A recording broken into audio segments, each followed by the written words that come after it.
जो आपला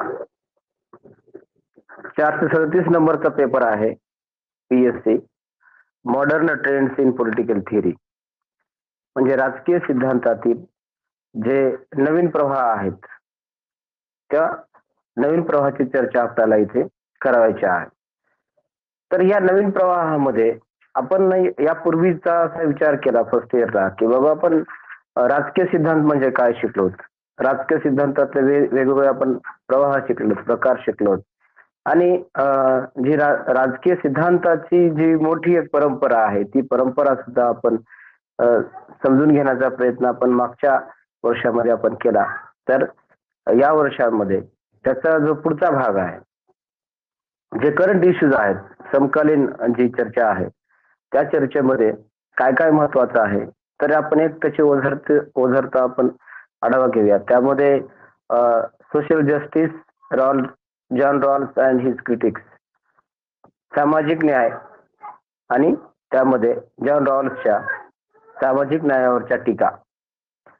दुसरा जो टॉपिक आहे त्यामधला राईट, थिअरी ऑफ राईट्स, अधिकाराचा सिद्धांत. तिसरा जो चॅप्टर आहे त्याच्यामधलं प्रकरण आहे फेमिनिस्ट पॉलिटिकल थिअरी, स्त्रीवादी राजकीय सिद्धांत.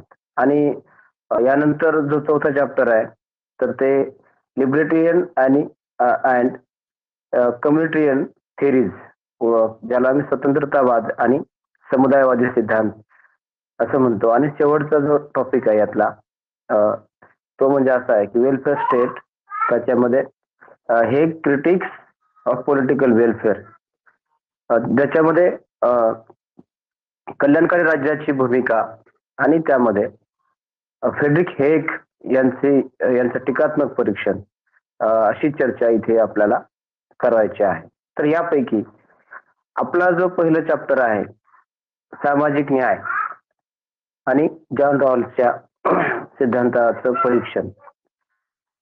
जेव्हा आम्ही सामाजिक न्याय असं म्हणत असतो तर या सामाजिक न्यायामध्ये दोन शब्द महत्वाचे आहेत, एक समाज, दुसरं न्याय. जर प्राचीन काळी जर विचार केला तेव्हा सामाजिक न्याय अशी संकल्पना होती, पण न्याय अशी संकल्पना होती. आणि ग्रीक नगर राज्यामध्ये विशेषतः सॉक्रेटिस यांच्या काळापासून न्याय नावाची चर्चा किंवा संकल्पना अनेक अर्थाने ती चर्चिली गेलेली आहे. आणि सॉक्रेटिस आणि प्लेटो या दोन अभ्यासकांनी किंवा त्या संदर्भातल्या तत्कालीन अनेक अभ्यासकांनी जी न्यायाची चर्चा उभी केलेली आहे, तर त्यांचं म्हणणं असं आहे की न्याय हे काही नाही आहे, न्याय म्हणजे एक प्रकारचा अंतरात्म्याचा आवाज आहे. आणि मग अंतरात्म्याचा आवाज काय सांगतो की प्रत्येकाला नैतिकतेनं वागण्यासाठी प्रोत्साहित करतो. म्हणजे प्रत्येक नागरिकांनी ग्रीक नगर राज्यामधल्या काय करायचं तर आपली नैतिकता पाळायची आणि समाजामध्ये आपला व्यवहार आणि वर्तन करताना नैतिकतेच्या आधारावर आपलं वर्तन असलं पाहिजे.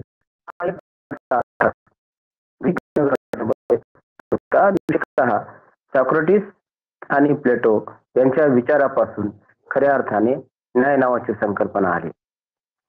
न्याय नावाच्या या संकल्पनेला अधिक महत्व प्राप्त करून दिलं किंवा याचा जो त्यांनी एक सैद्धांतिक अभ्यास केला तो केला प्लेटो यांनी.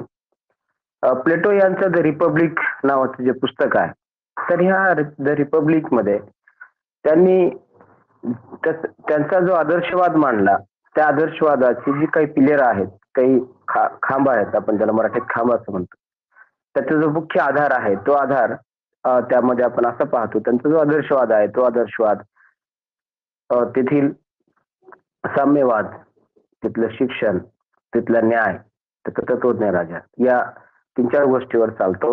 आणि ह्या सगळ्यांचा जो बेस आहे तो बेस म्हणजे तो अल्टिमेटली न्याय, याला तो महत्वाचा मानतो. कारण न्याय नावाचा शब्द हा सुद्धा एक ग्रीक शब्द आहे, ग्रीक मधून आला. हा मुळात लॅटिन शब्द आहे, ज्या न्यायाला आम्ही जस्टिस असं म्हणतो. आणि जस्टिस हा शब्द JUS, जस या शब्दापासून निर्माण झालेला आहे. आणि या जसचा जो लॅटिन अन्वय अर्थ आहे तो असा आहे की समाजाला एकत्र जोडणे किंवा एकत्र बांधणे. जो समाज आहे तत्कालीन परिस्थितीमधला किंवा कुठलाही समाज, त्या समाजाला एकत्र बांधण्याचं काम या जस्टच्या माध्यमातून केलं आणि पुढे जस्ट त्याचं विस्तार जस्टिस ह्या शब्दापर्यंत झाला आणि ब्रिटिश डिक्शनऱ्यांमध्ये किंवा इन्सायक्लोपीडिया वगैरे या डिक्शनरीमध्ये त्याचा अर्थ हा वर्तमान न्याय प्रदान करण्यासाठी करण्यात येऊ लागला. आणि हा जो मुख्य अर्थ आहे न्यायाचा, तो याच्याशी जोडला जातो. बघा, जसं की आपण अनेक वेळा आपण ग्रामीण भागातल्या आहोत, आपण भारा बांधून आणतो बघा, मोळी वगैरे आपण बांधून आणत असतो. तर हा जो भारा आहे, आपण हा मोळी बांधताना त्याच्यामध्ये लहान मोठी जाड बारीक तुटकी मोडकी लाकडं आपण एकत्र करतो आणि ते एका दोरीमध्ये बांधत असतो. तर इथे जो अर्थ आहे ना, ती दोरी म्हणजे समाजाला एकत्र बांधणारी दोरी म्हणजे न्याय आहे. या अर्थाने आपल्याला हा विचार करावा लागतो. आणि तत्कालीन ग्रीकमध्ये सॉक्रेटिसच्या काळामध्ये तिथली समाज व्यवस्था ही एवढी खराब बनलेली होती. प्रत्येक हा भौतिकवादाच्याच आधारावर विचार करू लागला. माणसाचा विचार करताना तो कोण माझ्या फायद्याचा आणि कोण माझ्या फायद्याचा नाही, हा जो व्यवहारवाद आहे व्यक्तीच्या जीवनातला, तिथे तो होता. आणि ह्या व्यवहारवादातून माणसाला बाहेर काढून त्याला एक चांगला नागरिक घडवण्याकरिता त्यांनी जे केलेले प्रयत्न आहेत ते न्यायाचे प्रयत्न म्हणता येतं. म्हणून त्यांनी मांडलेली प्रत्येक संकल्पना, ज्यामध्ये सॉक्रेटिस आहेत, प्लेटो आहेत, यांनी मांडलेली संकल्पना ही काही मूलभूत तत्वावर ती चालते, ज्यामध्ये नैतिकता आहे, न्याय आहे, मूल्य आहे. याशिवाय ती पुढे जात नाही. म्हणून सॉक्रेटिस असं म्हणतो की राज्य म्हणजे केवळ दगडाधोंड्याचं, माळा पर्वताचं आणि उंच झाडांचं राज्य नाही आहे. राज्य म्हणजे त्या भूप्रदेशावर निवास करणाऱ्या लोकांचं चारित्र्य म्हणजे राज्य होय. आणि ह्या चारित्र्याचा संबंध जो आज आपण घेतो तसा नाही आहे. त्या चारित्र्याचा संबंध हा नैतिकतेशी आहे, हा न्यायाशी आहे. म्हणून ज्याच्या अंतःकरणांमध्ये दयाभाव करुणा आहे त्याच्यामध्येच न्याय निवास करतो. किंवा जो एक अतिशय क्रूर आहे किंवा त्याला जराही माणुसकी नाही, माणुसकी म्हणजे थोडक्यात आपण न्याय म्हणू शकतो. म्हणून हा जो दयाभाव निर्माण व्हावा आणि हा अंतःकरणातून निर्माण व्हावा म्हणून प्लेटो आणि अरिस्टॉटलनी, विशेषतः प्लेटोनी त्याचं जे विश्लेषण केलेलं आहे, विश्लेषण म्हणता येत नाही, त्याचे जे वर्णनं आहेत आदर्शवादाची, ही वर्णनं ही एका न्याय सिद्धांताला प्रतिपादन करणारी आहेत. तर त्यांनी हा जो न्याय सांगितला, हा न्याय सांगण्याकरिता त्यांनी काही महत्वाचे आधार सांगितलेले आहेत.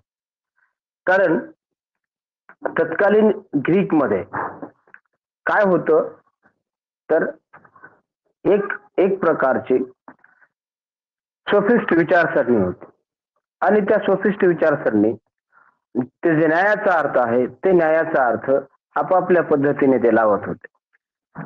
आणि हा आपापल्या पद्धतीने लावत असताना हे जे सोफिस्ट होते हे कसे होते की पैसे घेऊन व्याख्यान द्यायचे, लेक्चर द्यायचे आणि ते असं म्हणायचे की आम्ही समाज प्रबोधन करतो.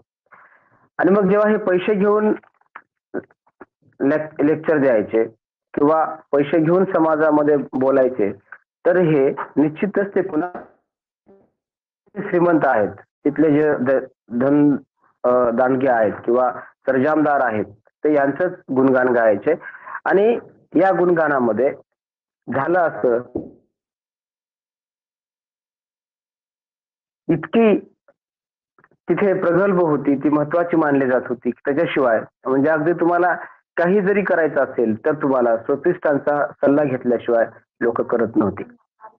आणि या अशा परिस्थितीमध्ये सॉक्रेटिस आणि प्लेटोनी जे न्यायाचं परिमार्जन केलं, जो सिद्धांत मांडला, तो असा आहे की जो न्यायाचा विचार होता, तर हा कसा होता, तर प्लेटोनी 3 प्रकारात तत्कालीन ग्रीकमध्ये असणारा जो न्याय आहे, तर तो न्याय त्यांनी समजून घेण्याचा प्रयत्न केलेला आहे आणि ते आपण सुद्धा समजून घेऊ शकतो. ज्यामध्ये जो पहिला विचारवंत आहे, जो सोफिस्टांपैकी आहे, ज्यामध्ये प्लेटोचे भाऊबंद सुद्धा आहेत, त्याच्यात एडिमेंट्स नावाचा त्याचा भाऊ पण आहे. म्हणून ही जी सोफिस्ट विचारसरणी होती, ही विचारसरणी ग्रीक मध्येच सगळ्याच गोष्टी ती महत्वाच्या मानायची. आणि म्हणून प्लेटोनी त्याचा जो न्याय सिद्धांत मांडला, या न्याय सिद्धांतामध्ये जो पारंपरिक स्वरूपाचा न्याय होता, हा पहिला सिद्धांत होता तिथला. आणि हा पारंपरिक स्वरूपाचा न्याय काय सांगत होता की त्याच्यामध्ये दोन दोन बापलेख आहेत, सिफॉलस आणि पोलिमेकस. आणि जो सिफॉल हा त्याचा हा वडील आहे आणि पोलिमेकस हा एक मुलगा आहे. आणि यांचं म्हणणं असं होतं त्या दोघांचंही, तर न्याय म्हणजे काय, तर न्याय म्हणजे एक प्रकारचं ज्याचं घेतलं त्याचं परत करणे म्हणजे न्याय. ती न्यायाची परिभाषा कशी मानतात, ज्याचं घेतलं त्याला परत करणं म्हणजे न्याय. म्हणजे थोडक्यात काय, तर आपण ज्याचं ऋण घेतलेलं आहे, आपण ज्याचं घेतलेलं आहे, तर त्याचं कर्ज फेडणं म्हणजे न्याय. आणि हे सगळे काय आहेत, हे सगळे व्यापारी वर्गातून येणारे सोफिस्ट आहेत, जे व्यापारी वर्गाचं समर्थन करतात. म्हणून त्यांनी न्यायाची जी परिभाषा आहे ती त्यांच्या पद्धतीने मांडली. आणि न्यायाची परिभाषा एवढ्यावरच थांबत नाही, तर ही जी सगळी चर्चा आहे ना, तर रिपब्लिक नावाच्या प्लेटोच्या पुस्तकात ती चर्चा अशी होते की बाबा व्यक्तिगत समाजात का समाजाचं कल्याण होत असेल तर मग न्याय म्हणजे काय, अशी चर्चा जी होत असते, त्या चर्चेमधला हा संवाद म्हणजे त्याचं रिपब्लिक नावाची थेअरी आहे. म्हणून त्यामध्ये जो सिपॉलस हा सिपॉलस सोफिस्ट आहे आणि तो व्यापारी वर्गाचं समर्थन करणार आहे, म्हणून त्याला त्याला महत्वाचं वाटतं. यानंतर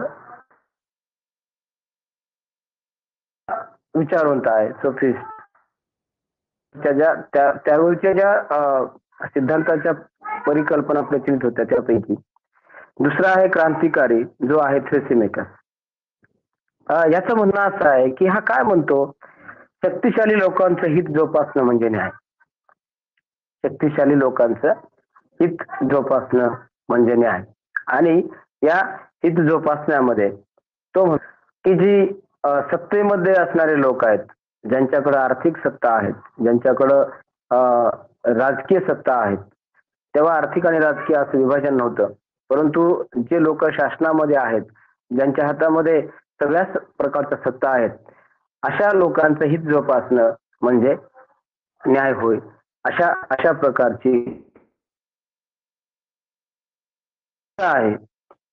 जो ग्लाउकन आणि एडिमेंट हे दोघंही प्लेटोची नातलग आहे. आणि तो हे दोघ जण ग्लाउकन आणि एडिमेंट की देवाने जसं आम्हाला ठेवलं तसं राहणं म्हणजे न्याय. देवाने जसं आम्हाला ठेवलं तसं राहणं म्हणजे न्याय.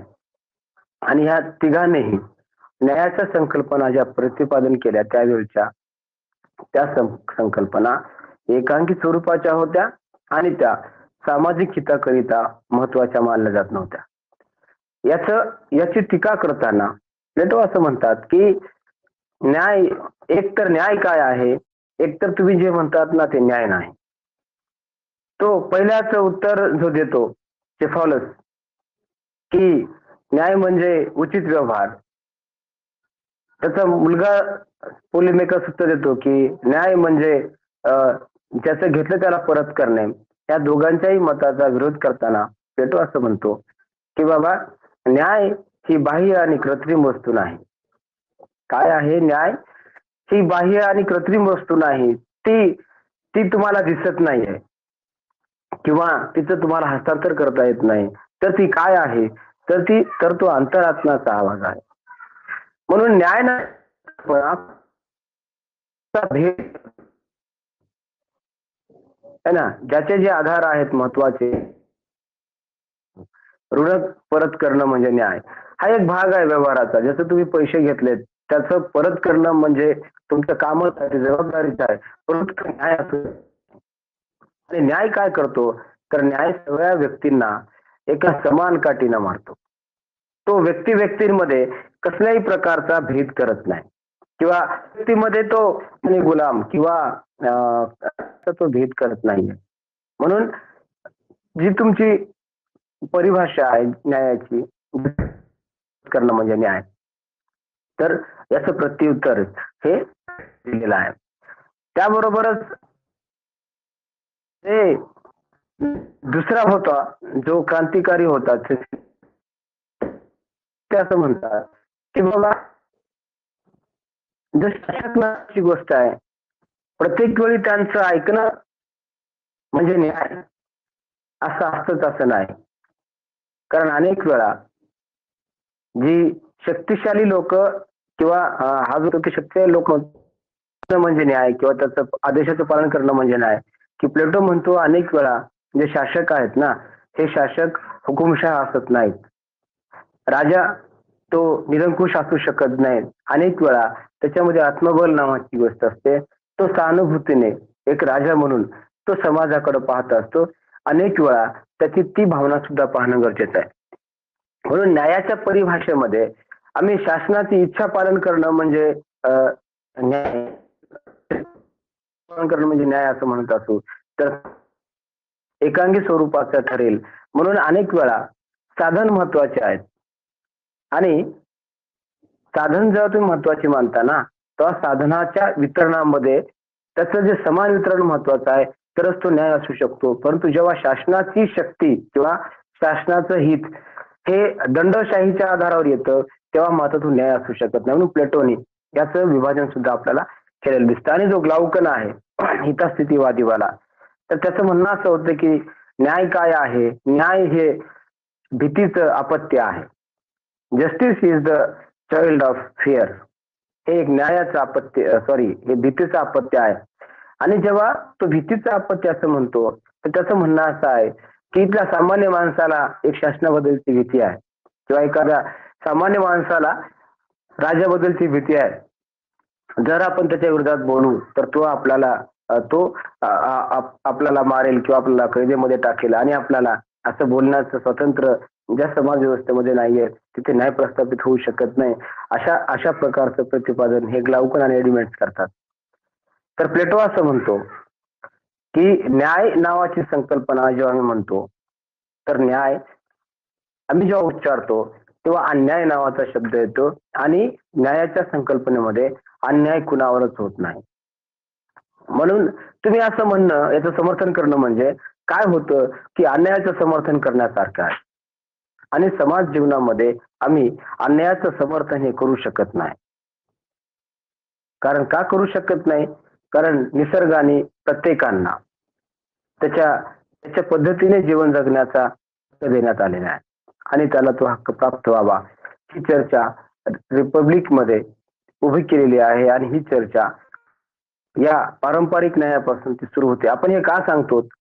हे तसं तर आपण माग आपल्या पाश्चिमात्य विचारवंतामध्ये आपलं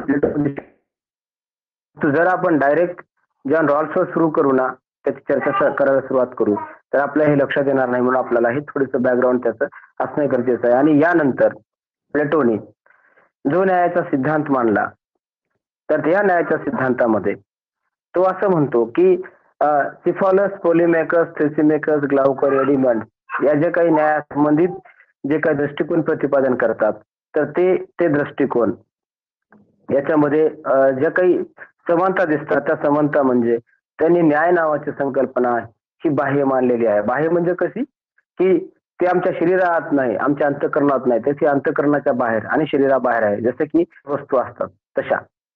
आणि या 3 दृष्टिकोनाच्या आधारावर त्यांनी जे केलेलं विश्लेषण आहे किंवा त्यांनी जे केलेलं वर्णन आहे, वर्णनच म्हणू आपण त्याला प्रामुख्याने, ही वर्णनं प्लेटोने नाकारलेली आहेत. आणि त्यांचं म्हणणं असं होतं की न्याय मानवाच्या जे आत्मा आहे, आत्म्याचा जी योग्य अवस्था आहे, न्याय काय आहे? तर प्लेटो असं म्हणतो की न्याय ही मानवातला जो आत्मा आहे, त्या आत्म्याची जी उच्च अवस्था आहे आणि मानवी स्वभाव आहे, याची नैसर्गिक मागणी आहे. व्यक्तीतला आत्म्याचं उच्च स्वरूप आणि मानवी स्वभाव यातली एक प्रकारची ती नैसर्गिक मागणी आहे. म्हणजे समाजामध्ये तुम्ही राहत असताना माणूस हा इतका परस्पर पूरक आहे की तो कुठलीही गोष्ट एकटा करू शकत नाही. म्हणून त्याच्या अंतर्गत असे अनेक सद्गुण दडलेले आहेत. त्या सद्गुणाचा आधार घेत तो आपलं जीवन हा सुकर करत असतो. म्हणून ही एक नैसर्गिक मागणी म्हणून माणूस आपल्या आत्म्याचा घेतं आणि न्यायाने वागत असतं. ई.एम. फॉस्टर नावाचा एक माणूस आहे, ई.एम. फॉस्टर. आणि हे म्हणतात जिसे हम नैतिकता कहते हैं वही प्लेटो के लिए न्याय आहे. ज्याला आम्ही नैतिकता म्हणतो तोच खऱ्या अर्थाने प्लेटोचा न्याय आहे. म्हणजे न्याय काय आहे तर न्याय दुसरं तिसरं काही नाही तर प्रत्येकाने वागणं म्हणजे न्याय आहे. आणि हे न्याय प्रतिपादन करताना प्लेटोने दोन प्रश्न उभे केलेले आहेत. त्यांच्या समोर दोन प्रश्न होते. पहिला प्रश्न असा होता की न्यायाचं जे वास्तविक स्वरूप आहे त्याचा शोध घेणं. दोन मुख्य प्रश्न होते. जी न्यायाची वास्तविकता आहे ते न्याय कुठं राहतो त्याचा शोध घेणं. आणि दुसरा आहे की न्याय नावाची जी संकल्पना आहे ती कुठल्या बाबीमधून ती उत्पन्न होते किंवा कुठल्या सामाजिक प्रक्रियेमधून निर्माण होते ती निर्मिती शोधणं म्हणजे त्याचा निवास शोधणं. एक न्यायाचं वास्तविक स्वरूप काय आहे ते पाहणं आणि दुसरं न्यायाचं जे निवास आहे जिथून न्याय निर्माण झाला उत्पन्न झाला ते शोधणं हा प्लेटोच्या न्याय सिद्धांताचा महत्वाचा उद्देश. मग हा न्याय समजून घेण्याकरिता हा न्याय कुठं राहतो हे समजून घेण्याकरिता त्यांनी दोन प्रकारचा न्याय मानलेला आहे. एक व्यक्तिगत न्याय आणि दुसरा सामाजिक. आणि तो म्हणतो की जो व्यक्तिगत न्याय आहे तो व्यक्तिगत न्याय व्यक्तीच्या आचरणामध्ये दिसतो. आणि म्हणून ते जे वाक्य मी तुम्हाला सुरुवातीला सांगितलं होतं पुन्हा सांगतोय की राज्य म्हणजे केवळ दगडाधोंड्याचं माळा पर्वताचं उंच आणि मोठ्या झाडांचं राज्य नाहीये. राज्य म्हणजे भूप्रदेशावर निवास करणाऱ्या लोकांचे चारित्र्य म्हणजे राज्य होय. ही जी परिभाषा आहे न्यायाची राज्याची या परिभाषेमध्ये त्याला न्याय नावाची संकल्पना शोधायची होती. आणि मग तो म्हणून म्हणतो की न्याय कसा आहे तर न्याय व्यक्तिगत आहे. आणि हा व्यक्तिगत कसा असतो की प्रत्येक व्यक्तीचं आचरण त्याची नीतिमत्ता त्याच्यात असणारी मूल्य आणि बाह्य वर्तन अंतर्गत म्हणजे एक व्यक्ती म्हणून आणि एक समाज म्हणून तर ह्या बाह्य वर्तनावर न्याय नावाची संकल्पना ती आधारलेली असते. म्हणून ते असं म्हणतात की राज्य काय आहे जसं बाराखडीमध्ये जे कॅपिटल अक्षर मोठे असतात तसं राज्य कॅपिटल अक्षराचं आहे. परंतु जी बारीक अक्षरे आहेत जे अल्फाबेट आहेत इतर अल्फाबेट जे स्मॉल मधले आहेत तर ते लोक आहेत. म्हणजे जसं मोठ्यांचं वर्तन असेल तसंच छोट्यांचं वर्तन असेल. म्हणून तो म्हणतो की राज्य काय आहे तर व्यक्तीचं विस्तारित रूप आहे ज्यामध्ये न्याय नावाची संकल्पना महत्वाची असते. मग ज्या राज्यामध्ये न्याय असत नाही किंवा ज्या व्यक्तीमध्ये न्याय असत नाही याचा अर्थ राज्य हे अनैतिक स्वरूपाचं होतं.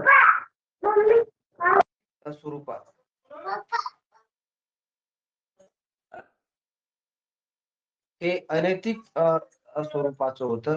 म्हणून राज्यामध्ये ज्या महत्वाच्या बाबी आहेत त्या न्याय आहेत. न्यायापेक्षा अधिक काही असू शकत नाही.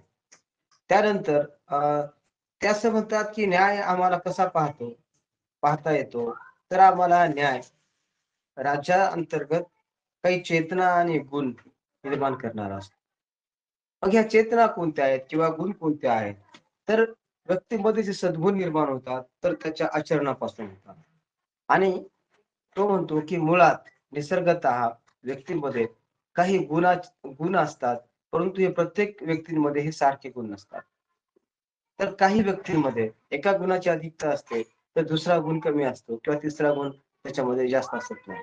आणि मग या गुणाच्या आधारावर त्यांनी जे प्रतिपादन केलेलं आहे न्यायाचं ते असं म्हणतात की मानवी आत्मा 3 गुण आहेत आणि या मानवी आत्म्याच्या 3 गुणाच्या समाज नावाची संकल्पना विकसित होते. आणि मग एक ते गुण आहे तर त्याचं म्हणणं आहे की जी पहिली नैसर्गिक प्रवृत्ती माणसाची नैसर्गिक आहे. पहिली प्रवृत्ती म्हणजे त्याची इंद्रिय तृष्णा आणि हे लालच हे यामध्ये असं दाटून दाटून भरलेलं आहे. म्हणून जो पहिला गुण आहे, जो लालच आहे. दुसरा गुण आहे शौर्य किंवा साहस आहे, ज्याला स्पिरिट असं म्हटलं जातं. आणि यामध्ये शौर्य आहे, जे सैनिक आहेत ते त्याचं प्रतीक आहे. आणि जो तिसरा महत्वाचा आहे तो म्हणजे बुद्धी किंवा ज्ञान आहे. या हे 3 गुण नैसर्गिक आहेत आणि नैसर्गिक गुणाच्या आधारावर व्यक्ती तो समाजामध्ये करतो आणि हा समाज सुद्धा या 3 गुणाच्या आधारावर तो निर्माण होतो आणि मग हा 3 वर्गांमध्ये विभागला जातो. म्हणून हे 3 वर्ग नैसर्गिक गुणाच्या आधारावर उत्पन्न होतात आणि जेव्हा हे वर्ग उत्पन्न होतात, पर्यायाने एक समाज निर्माण होतो. या समाजाचं पुढे राज्यामध्ये रूपांतर होतं किंवा हे समाज राज्य बनतो. या 3 गुणांपैकी जी तृष्णा, साहस आणि बुद्धी या 3 गोष्टी आहेत.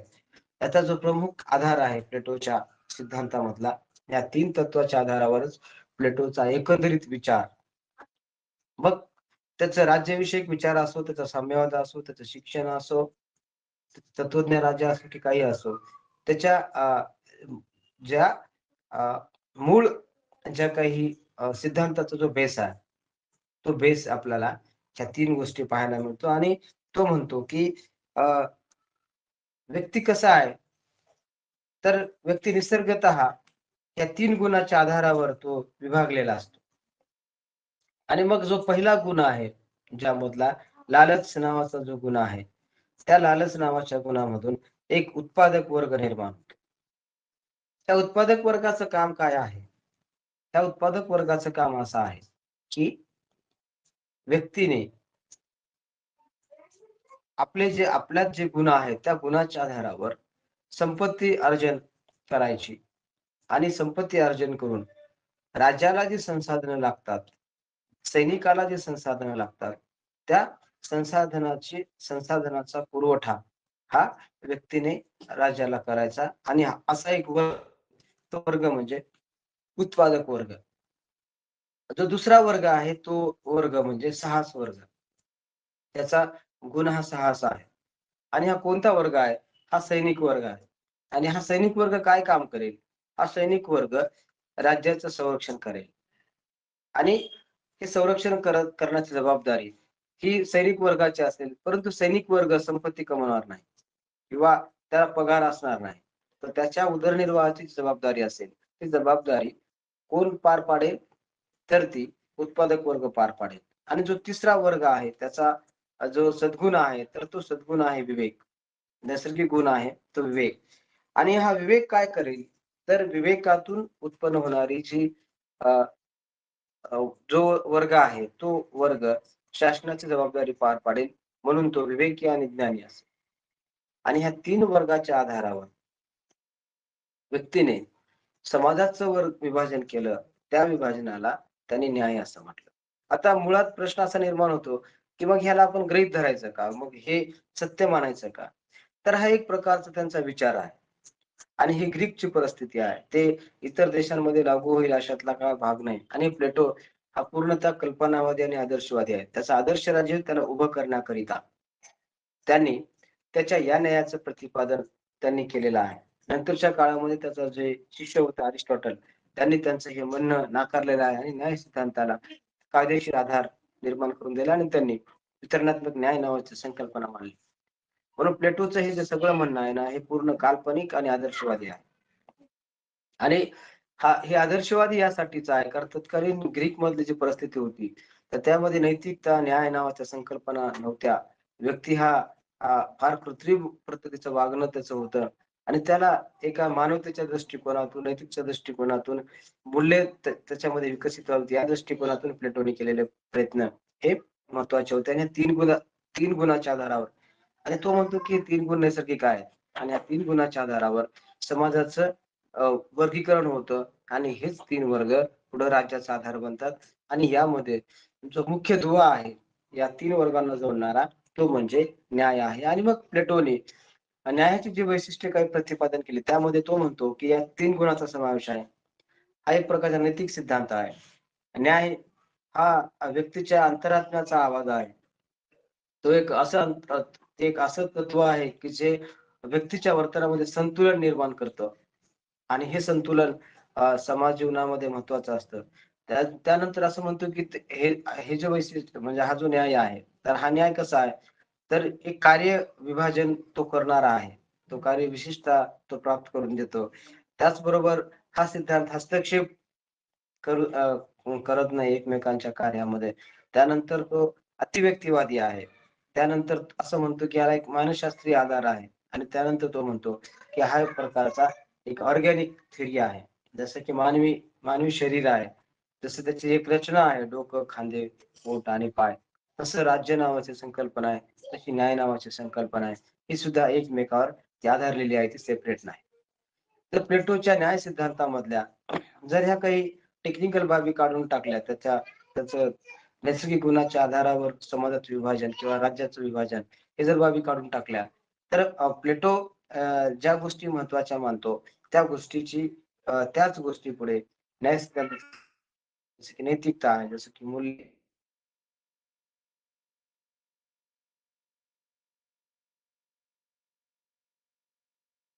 दिसून येतात. त्याबरोबरच न्यायाचं आणखी एक महत्त्वाचं वैशिष्ट्य म्हणजे असं, की प्लेटोने न्याय सिद्धांताचा एक औपचारिक अभ्यास सुरू केला. कारण त्यापूर्वी न्याय सिद्धांतावर फारसा विचार झालेला नव्हता. आणि म्हणून न्याय जे आम्ही जस्टिस नावाची शब्द जो आम्ही संकल्पना किंवा शब्द म्हणतो, जे या शब्दापासून आलेला हा हा जो शब्द आहे, तर प्रामुख्याने न्याय सिद्धांताची एक मोठी परंपरा ही प्लेटोच्या तत्वज्ञानापासून, त्याच्या विचारापासून सुरू होते. पुढे अ, अ, त्याचा जो विद्यार्थी आहे अरिस्टॉटल, हा अरिस्टॉटल खरं तर त्यांच्या अकॅडमीमध्ये शिकला. हा प्लेटोच्या फार जवळचा विद्यार्थी होता. परंतु प्लेटोच्या न्याय संकल्पना किंवा एकंदरीत त्याचा सिद्धांत हा अरिस्टॉटलने स्वीकारला नाही. त्यांनी अ, न्याय सिद्धांत प्रतिपादन करताना तो प्लेटोच्या पुढे जाऊन तो न्याय हा व्यावहारिक कसा प्रतिपादन करता येईल किंवा त्याच्यामध्ये व्यावहारिकता कशी प्राप्त होईल हा विचार अरिस्टॉटलच्या विचारामध्ये दिसतो आणि यामध्ये त्यांनी न्याय प्रतिपादन करताना त्यांनी कायद्याचा आधार घेतला आणि तो म्हणतो, की कायद्यापेक्षा मोठं कोणी नाही आणि कायद्यापेक्षा लहान कोणी नाही. कायद्यासमोर समानता ही त्याच्या न्यायाचा महत्त्वाचा भाग आहे आणि तो म्हणतो, की न्याय हा कसा निर्माण होतो? तर तो म्हणतो, की समाजामध्ये न्याय हा 2 प्रकारचा असतो. एक सामान्य आणि विशिष्ट.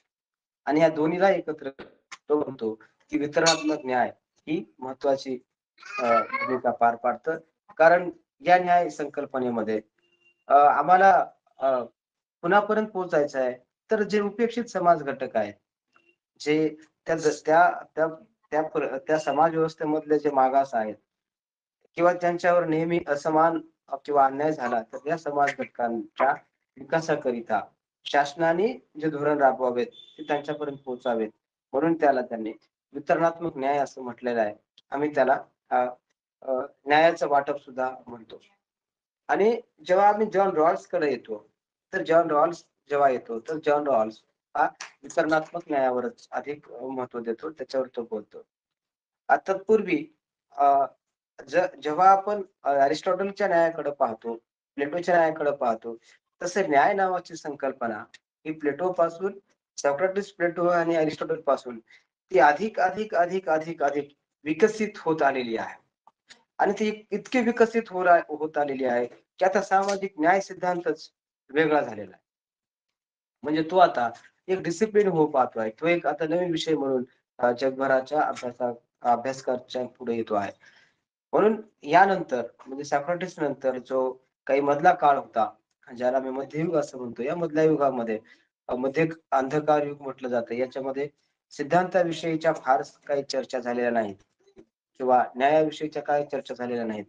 परंतु या ज्या चर्चा पुन्हा नव्याने निर्माण झाल्या, त्या प्रबोधनाच्या काळानंतर आणि विशेषतः मॅकियावेली या चर्चांना एक अ, वाव मिळाला आणि मॅकियावेलीचं डिस्कोर्सेस ऑफ लेवी नावाचं जे पुस्तक आहे, त्याच्यात त्यांनी गैरराज्य महत्त्वाचं मांडलेलं आहे. तो म्हणतो की शासक किती जरी चांगला असला तरी तो अंतिमतः त्याची सत्ता राहणं हे समाजासाठी धोक्याचं असतं.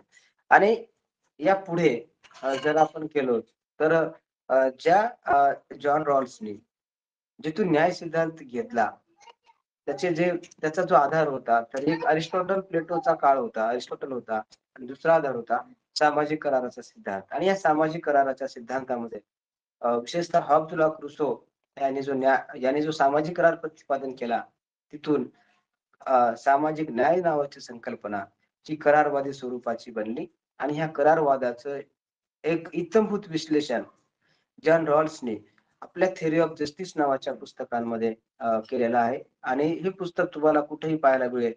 त्याचं नरेश दाधीसने त्याचं हिंदीमध्ये भाषांतर सुद्धा केलेलं आहे. आणि तुम्हाला त्याची अनेक माहिती ती पाहायला मिळेल. मला वाटतं आपण इथे थांबूयात आणि अ, कोणाला कळालं नसेल तर तुम्ही प्रश्न विचारू शकता.